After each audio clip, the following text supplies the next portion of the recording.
지금부터의 이야기가 정말 흥미진진합니다. 결국 이렇게 굉장히 허술하고 또 늑장 부린 수사로 조이팔은 결국 2008년 12월 8일 충남 태안에서 중국으로 도주하게 됩니다. 근데 아까 수사를 펼친 거는 그 전인데요. 바로 도주한 건 아니었어요? 네, 바로 중국으로 가진 않았고요. 국내에 숨어 있었어요. 그러다가 중국으로 밀항을 시도하다가 결국 12월 8일 날 나가게 된 거죠. 그런데 문제는 뭐냐면 이 도주에서도 오히려 경찰 관계자의 도움을 받았다는 거죠. 잠깐만요. 근데 여기서요. 제가 지금 여러분께 이제 경찰 비리에 대해서 말씀을 드리는데 이건 소수의 경찰관 또는 검찰의 복장 터지는 이 행동으로 인해서 대한민국에 있는 모든 경찰을 폄하할 수는 없습니다. 아시죠? 여러분의 거친 댓글은 사양합니다. 사회 각기각층에는 아직도 이 비리로 물든 분들이 많이 계세요. 그들의 직업군에 계신 많은 분들을 우리가 싸잡아서 비하하거나 욕할 수는 없습니다. 여러분 알고 계시죠? 네, 잘 알고 계실 거라고 생각이 들고 사실요 12월 8일 날 시도를 했던 이 첫 번째 밀항은 첫 시도가 아니었대요. 11월부터 계속 중국으로 도망을 가려고 탈출하려고 했다가 실패를 한 거예요. 경찰의 수사망이 좁혀오니까요. 결국에는 인적이 드문 충남 태안의 마금포 항구에서 해경의 도움을 받아가지고 빠져나갈 수 있었다고 하는데요. 조이팔을 중국 쪽에서 넘겨받은 중국의 밀항선은 조이팔의 조카 유씨가 있어요. 이 유씨가 미리 중국에 들어가서 자기가 직접 이제 밀항선을 구입을 해가지고 마중을 나온 거죠. 체계적이죠. 또 재밌는 사실이 있습니다. 조이팔이 마지막으로 이렇게 밀항을 한 것은 바로 12월 9일이었는데요. 12월 8일이었는데요. 8일 이날 11시에 MBC PD 수첩에서 이 조이팔 사건을 자세하게 다룰 예정이었대요. 그럼 이게 전국적으로 보도가 되게 되겠죠. 근데 이걸 조이팔이 알고 있었다는 거예요. 그래서 조이팔한테 공조했던 사람들한테 야야야 나 오늘 무조건 나가야 돼. 오늘 이 방송 타면 난 완전 얼굴 다 깔리니까 야 난 오늘 무조건 나가야 돼 하고 나갔던 거래요. 조이팔의 그 밀항에 해경이 도움을 줬다는 건 사실 많은 정황적인 증거들이 있어요. 그렇긴 하지만 실제로는요. 그때 조이팔이 타고 나간 배를 몰아주고 공조한 양식업자가 한 분이 계세요. 박 씨라고. 이 박 씨만 처벌을 받았고 해경은 이 사건에 관련돼서 아무런 책임도 지지 않았다고 합니다. 실제로 이 보도는요. 나중에 이 박 씨에 의해서 다 밝혀지게 돼요. 박 씨가 배신감을 느끼고 이걸 다 알려주게 되는데 2015년에는 해경 실무자와 박 씨의 녹취록이 공개가 됩니다. 여기서 뭐라고 하냐면 원래 해경이 조이팔을 검거하기 위해서 이쪽 이제 제보를 받고 이 해안에서 잠복을 하고 있었어요. 그런데 이 해경의 경비정 서장이 오더니만은 야 철수해 여기 없어 하고 철수하라고 지시했다는 거예요. 당시 이 서장은 작전이 실패해서 직위가 해지됐어요.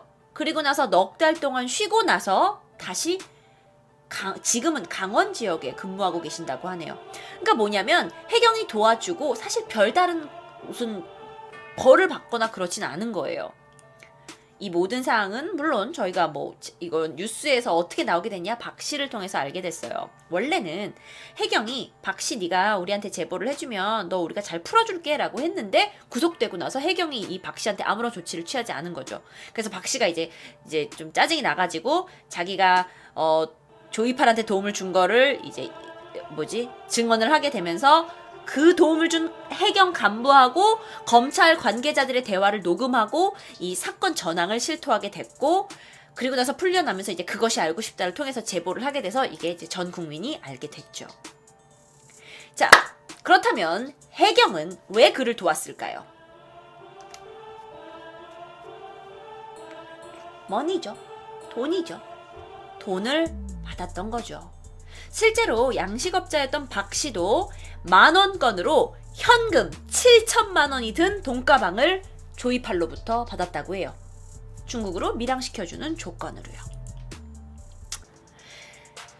자, 그 다음부터 사건이 어떻게 진행되는지가 아주 흥미진진합니다. 2009년 4월 조희팔 일원 중 임원 2명 그리고 센터장급 13명이 국내에서 구속됩니다. 이 사람들은 조직을 대표하고 있거나 또는 관리하던 사람들이었는데요. 이 사람들 증언에 의하면 난 몰라요. 나 회사에 대한 모든 거는 다 조이팔한테 보고했어요. 우린 지시에 따랐을 뿐이야. 해서 사실 이분들은 징역 3년 정도만 받으셨고요. 그러다가 2010년 핵심 인원이었던 김모 씨가 검거되게 됩니다. 4조 원대의 사기건이었는데 핵심 인물이었다 하더라도 징역 3년 6개월을 받게 되죠. 피해자들은 너무나 안타까웠겠어요. 자, 그런데 2012년 중국 공안이 도와줘서요. 협조를 해줘서 2년 동안 도피 생활을 하던 조희팔의 최측근 4명 중에 2명, 그의 이름은 최천식과 강호용을 검거하게 됩니다. 강호용은 아까 제가 말씀드렸던 이 강태용 있죠. 조희팔의 오른팔 강태용의 친동생이에요. 근데 이 두 사람이 잡혔어요. 하지만 수사 자체는 별 진전이 보이지 않습니다. 2012년 2월, 자, 4명 중에요. 4명 중에 2명이 잡혔어요. 한 명은 강태용이에요. 근데 나머지 한 명이 있었어요. 그 한 명이 누구냐면 황병수예요. 황병수가 국내로 자진 입국을 합니다. 그리고 자수를 하게 돼요. 에? 뭐야? 왜 그렇게 도망다니다 갑자기 자수해? 자, 그러면서 국내가 다시 술렁이기 시작했죠. 황병수를 통해서 조희팔에 대한 행방과 또 돈의 출처를 좀 알 수 있을까 했는데요. 별 도움이 되지 못합니다. 경찰은 계속 수사를 방향을 제대로 진전시키지 못하게 돼요. 그러던 중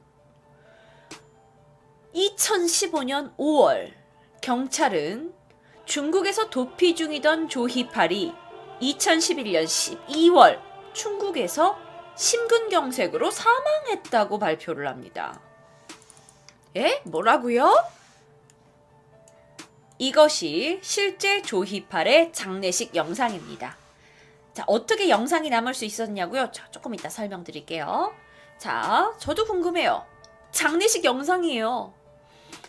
조희팔이요, 중국의 한 호텔 지하 가라오케에 들어갔대요. 누구랑 들어갔냐면 내연녀랑 들어갔대요. 그래서 거기서 술을 먹고 놀다가 호텔방에 들어갔는데 거기서 막 구토를 하면서 쓰러졌다는 거죠.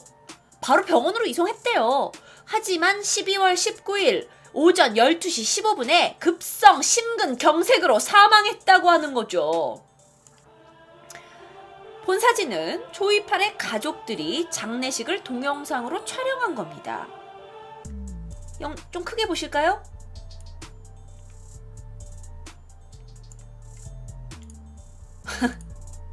그런데 여러분, 뭔가 이상하지 않으세요? 뭔가 이상하죠? 뭔가 이상해요. 뭐냐면 일반 사람들은요, 장례식장을 동영상으로 남기지 않아요. 여러분, 장례식 가서요, 시체 앞에 두고 동영상 찍은 적 있어요? 아무리 내가 사랑하는 가족이 죽었다 한들 그걸 마지막 순간을 남겨놓고 싶어서 여러분 동영상 찍은 적 있어요? 아니, 도대체 어떤 사람이 그 상황에서 카메라를 들이대냐고요. 그리고 저 사진관, 이 사진 안에 유리관 속에 이 남자는 정말 조희팔일까요? 자기 자신이 누워있는 걸까요? 아니면 인형인 걸까요? 모르는 거예요. 게다가 조희팔의 사망 진단서가 중국에서 국내로 오게 됐어요. 그래서 확인을 해보니까 아니 그 서류가 그 중국 공안이 경찰이에요. 직인이 찍혀져 있지가 않은 거예요. 그럼 이게 공식 문서인지 아닌지 우리가 어떻게 알아? 게다가 이 조희팔을 화장했다고 적혀져 있는 날짜가 실제와는 다른 거죠. 여전히 의구심이 듭니다. 그렇다면 방법이 있어요. 조희팔의 유골 DNA 검사를 하잖아요. 그 DNA 검사를 해서 그게 매치가 되면 이건 조희팔이 죽은 거잖아요. 맞아요. 맞는데 조희팔 가족이 그 유골을 넘겨줬는데 그게 화장을 해가지고 거의 다 탔어. 그래가지고 그 유전자 감식이 안 된대. 불가능하대. 그래서 우리는 얘가 조이팔인지 아닌지 몰라요. 자, 이러면 이쯤 되면 많은 사람들이 이제 조이팔이 정말 죽은 것이냐 아니냐 의심할 만하죠. 자, 그럼 궁금해하셔서 제가 사진을 큰 걸로 바꿔보겠습니다. 조금 섬뜩합니다, 여러분. 네, 너무 무서우시면 손으로 가리고 보세요. 조이팔은 중국에서 조영복이란 이름으로 생활을 했었다고 해요. 중국에서 자주 갔던 골프장 기록을 보니까 문제는 뭐냐면 사망 시점 이후에도 골프를 친 기록이 있는 거예요. 실제로 요거는 한 TV에서 이제 조사를 했던 건데요. 자, 요게 이제 그 화면의 캡처본인데요. 조영복은 2013년 1월 19일에 와서 공프를 친 적이 있어요. 공만 치고 라운딩만 하고 객실은 사용하지 않았어요. 라고 하는 실제로 이제 방송팀이 가서 중국의 증언들을 모아오게 된 거죠. 뿐만이 아니라 여기 이런 증언들도 있었어요. 한인식당 주인이세요. 에휴, 꽤 됐죠. 여름에 봤어요. 작년 여름에요. 이 사람을 봤다는 증언들도 있고요. 가장 결정적인 증거는 뭐였냐? 조이팔의 조카가 누군가와 통화를 하는 녹음 기록이 발견됐어요. 그런데 이걸 그것이 알고 싶다 팀에서 입수를 해서 들어봤더니 대화 내용에는 야, 삼촌이 화 많이 냈잖아 하는 발언, 마치 조이팔이 지금 살아있는 것과 같은 그렇게 유추할 수 있는 표현들이 이 녹음 기록에 들어있었다는 거죠. 근데 이후에도요, 중국 그리고 동남아 그리고 필리핀에서 그를 목격했다는 제보가 계속 들어오고 있습니다. 그래서 여전히 지금까지 조이팔은 생존해 있을 거다라고 하는 그 가능성에 많은 사람들이 믿고 있는 거고요. 심지어 이런 얘기도 있어요. 성형수술을 완벽하게 했다. 평소에 몸에 권총을 지니고 다닌다 하는 이야기가 있다고 합니다. 시간은 이렇게 흘러서 2014년 검찰은 조이팔의 1,200원대 은닉 재산을 확인합니다. 그러니까 조이팔이 밀항할 때 많은 돈을 중국으로 가지고 갔죠. 그래서 중국에서 호화 생활했죠. 그런데 그 돈을 한꺼번에 가져갈 수는 없었나 봐요. 1,200원대의 은닉 재산을 발견하게 되는데요. 그 재산의 규모가 이건진 정확하게 모르겠어요. 근데 이게 이제 어떤 재산들이 있었냐? 다단계 사업 당시 2008년에 37억 원짜리 부곡 로얄 호텔, 31억 원짜리 동두천 슬러지 공장 부지, 126억 원어치의 누리마루 백화점, 20억 원대의 부산 요트, 38억 원대의 대구 수성구 웰빙 건물 부지들. 국내에 사놓은 재산들이 좀 있겠죠. 자, 그리고 나서 이후에 수사는 계속됩니다. 그러면서 조이팔에게 뇌물을 받은 사람들이 하나하나 밝혀져서 구속이 되게 되죠. 여기에는 제가 아까 말씀드렸던 이분 얼굴 한 번 더 나옵니다. 전 대구지방경찰청 총장 권모 씨도 있었고 경위 김모 씨, 경사 정 씨 등도 있었죠. 사건은 계속 진행이 됩니다. 2015년이 되면서 검찰은 이 조이팔의 수익금을 은닉한 혐의, 그러니까 숨겨준 혐의로 조이팔의 아들을 구속하게 되는데요. 아들뿐만이 아니라 당시 55세의 내연녀 김 씨도 구속하게 되죠. 조이팔의 아들은 징역 2년을 선고받습니다. 2015년 12월 조이팔의 최측근 중 가장 마지막 한 명, 바로 이 사람이 살아있었어요. 강태용이죠. 강태용이 국내로 송환됩니다. 중국으로 도피한 지 7년 만이었어요. 그런데 알아보니까 중국에서 꽤 화려한 도피 생활을 했던 것으로 알려졌고요. 그에 따라서 강태용이 숨겨뒀던 재산도 상당할 것으로 보여지죠. 경찰이 수사에 착수했다고 하고요. 자, 그런데 여전히 국민들이 궁금한 것, 또는 피해자들이 궁금한 건, 그래서 조이팔은, 왜냐면 이 사건이 만약에 정말 주범인 조이팔이 죽은 거라면 이 사건이 이렇게 흐지부지 끝나버려요. 그게 피해자들한테는 가장 걱정이 되는 거죠. 조이팔 얘는 죽었냐 안 죽었냐는 거예요. 하지만 2016년 6월 검찰은 조이팔이 도피 생활 중 사망한 것으로 결론을 짓고 공소권 없다고 처분을 하게 됩니다. 자, 왜 그런 처분을 내렸냐? 검찰이요, 조이팔 사망을 할 때 아까 장례식 옆에도 있었고 뭐 가족들도 있고 했잖아요. 또 내연녀도 있었고 이 총 모든 사람들 14명을 소환해서 조사하게 됐어요. 그런데 이 사람들 진술이 다 일관된 거예요. 사실 이 사람들이 뭐 지어낸 이야기고 어느 정도 이야기만 그냥 입만 맞춘 거면 분명히 빈틈이 있었을 텐데 뭐 조이팔이 응급실에 갔을 때 상황 또는 장례식 상황 또 화장이 된 상황에 대해서도 다 구체적으로 다 통일된 증언을 하는 거예요. 게다가 이 사건에서 이 사망 직전에 진료를 맡았던 중국인 의사 그리고 옆에 있던 목격자들을 대상으로 거짓말 탐지 조사도 했어요. 그런데 여기서 모두 진실 반응이 나온 거예요. 이렇게 하니까 뭐 검찰이 어쩔 수 없이 그가 죽은 거다라고 판단을 내릴 수밖에 없었죠. 조이팔은 사기를 쳐서 모은 돈으로 보통 뭐 고급 외제차를 사거나 또는 골프를 하면서 아주 호화스러운 도피 생활을 즐겼다고 합니다. 근데 반면에 피해자들은요? 바로 이분들이 피해자 모임입니다. 피해자분들은요, 이 늑장 수사에 발만 동동 굴렀고 잃어버린 돈 앞에서 망연자실할 수밖에 없었죠. 하지만 여전히 조이팔 사망 부분에는 이들은 믿을 수 없는 미스테리한 부분이 아주 많이 있고요. 그를 목격했다는 이야기는 아주 많이 발견이 됩니다. 대구 수성구에서 그 사람을 보고 이름을 불렀는데 황급히 도망갔다는 이야기도 있고요. 부산의 한 커피숍에서 봤다는 이야기도 있고요. 중국에서 봤다는 이야기도 있고요. 또한 더 신기한 건 중국에서 이 조이팔의 옆에서 그러니까 보디가드처럼 이 신변 경호를 맡았던 사람이 있대요. 근데 그 사람이 여태까지 국내에 들어오지 않는 거예요. 이상하잖아.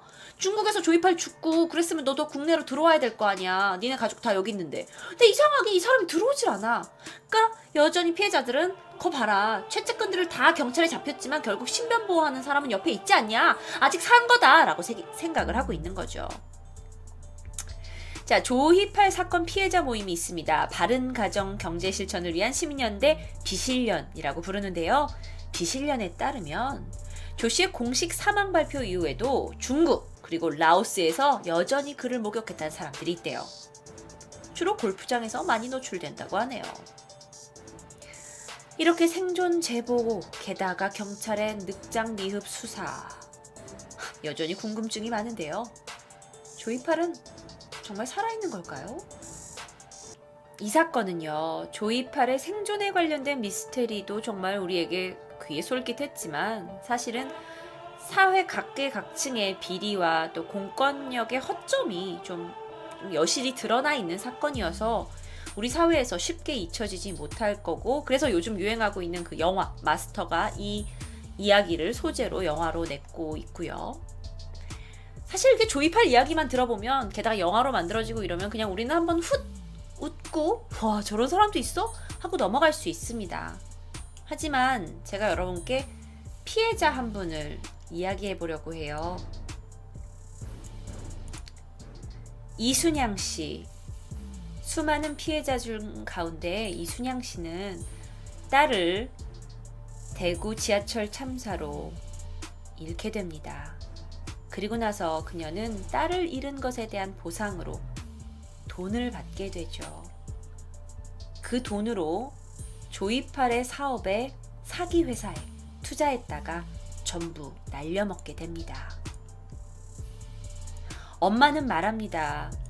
내가 딸아이 목숨하고 바꾼 돈이라서 반드시 찾아야 한다고요.